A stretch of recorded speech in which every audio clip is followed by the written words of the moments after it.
और कितना सुंदर कहा है, भस्म भी नहीं है, चंदन भी नहीं है। भगवान शंकर को देने के लिए तुम्हारे पास में अगर भस्म नहीं, चंदन नहीं, रोली नहीं, मोली नहीं, तो कहा अपने हाथ की 3 उंगलियां यदि देव अधिदेव महादेव को मात्र स्पर्श कर देते हो तो भी चंदन, रोली, अबीर और भस्म के बराबर हो जाता है।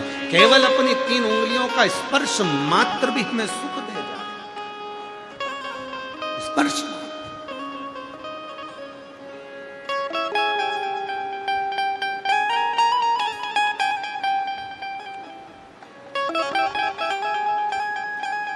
एक बात कही थी,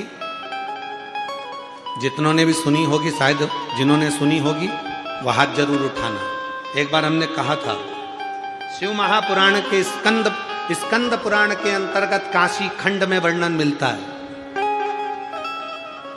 स्कंद पुराण के काशी खंड में वर्णन मिलता है, संसार का यदि कोई मनुष्य भगवान शंकर पार्वती जी से मणिकर्णिका के घाट पर कहते हैं, सुनो जगत जननी जगदम्बा, हे महेश्वरी, हे पार्वती, मैं तुम्हें, हे हिमालय की सुपुत्री, हे हिममान की पुत्री, मैं तुमको एक बात कहना चाहता हूं। अगर मेरे शिवलिंग की आराधना करने वाला, साधना करने वाला भूलवश भी यदि अपने हस्त कमल का स्पर्श शिवलिंग पर चढ़े हुए जल को, जो जलाधारी, आप लोग जरा स्मरण करिएगा, वैसे तो आप सब बहुत शिव भगवान शंकर की भक्ति में अच्छे रमे हुए हो, फिर भी समझिएगा, हे पार्वती, शिवलिंग पर चढ़े हुए जल को जो नीचे गिरता है, जलाधारी पर जाता है, और जलाधारी से जो नीचे की ओर जाता है, जहां जिस मार्ग से अशोक सुंदरी, कार्तिकेय, गणेश जी के उस मार्ग से जो नीचे गिरता है,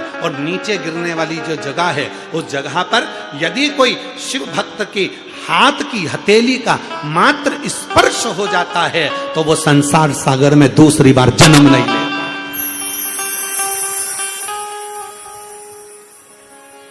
स्कंद पुराण में भगवान देवाधिदेव महादेव काशी खंड में यह वर्णन करते हैं, काशी खंड में। इसलिए जो शिव को भजने वाले हैं, शंकर का स्मरण करने वाले हैं, शंकर की भक्ति करने वाले हैं, शंकर की भक्ति में डूबने वाले हैं, जो शिव जी का अभिषेक करते हैं, वो क्या करते हैं, शिव जी का अभिषेक करते करते शंकर भगवान को स्पर्श करते हैं, स्नान कराते कराते वो भगवान शंकर की जलाधारी को हर ओर अपनी हाथ की हथेली से रगड़ते हैं, उसको स्पर्श करते हैं, उसको छूते हैं। क्यों? क्योंकि ये संसार सागर से हमारा दूसरा जन्म है। इस संसार सागर में हमारा दूसरा जन्म है। इस संसार सागर में फिर हम जन्म ना ले, इस संसार सागर में हम बार बार जन्म ना ले। पुनरपि जननम पुनरपि मरणम, जन्म और मृत्यु के प्रपंच से हम छूट जाए।